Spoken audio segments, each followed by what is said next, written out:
Welcome to Adventures in Food with Howard. Now, if you're anything like me, you don't use a lot of mayonnaise, so the idea of having a large jar of mayonnaise in your refrigerator for weeks, or sometimes for months at a time, is kind of disgusting. But there are some things where mayonnaise is absolutely required. For example, what is potato salad without mayonnaise? Or what would a meatloaf sandwich be without mayonnaise? Well, a few years ago, I experimented with making my own homemade mayonnaise using a stick blender.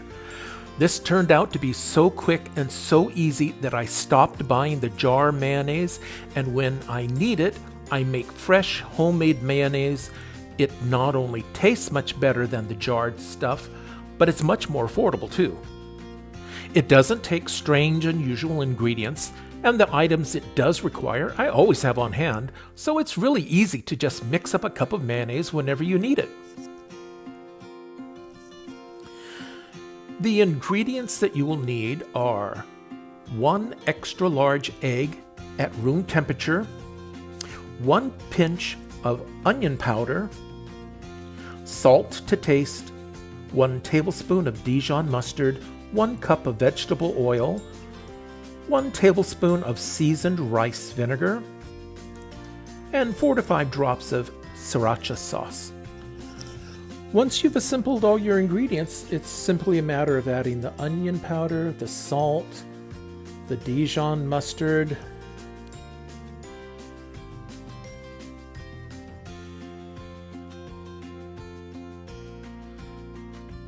the rice vinegar,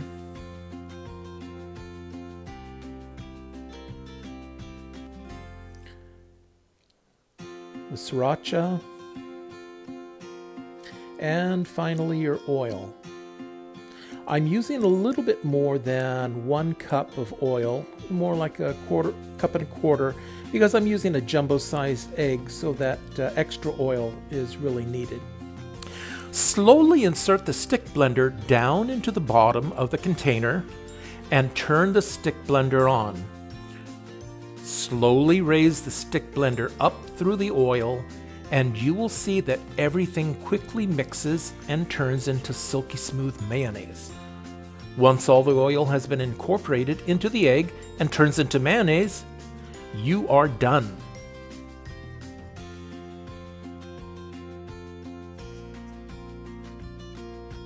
Be careful when tapping the stick blender against your container that you don't chip or crack the container.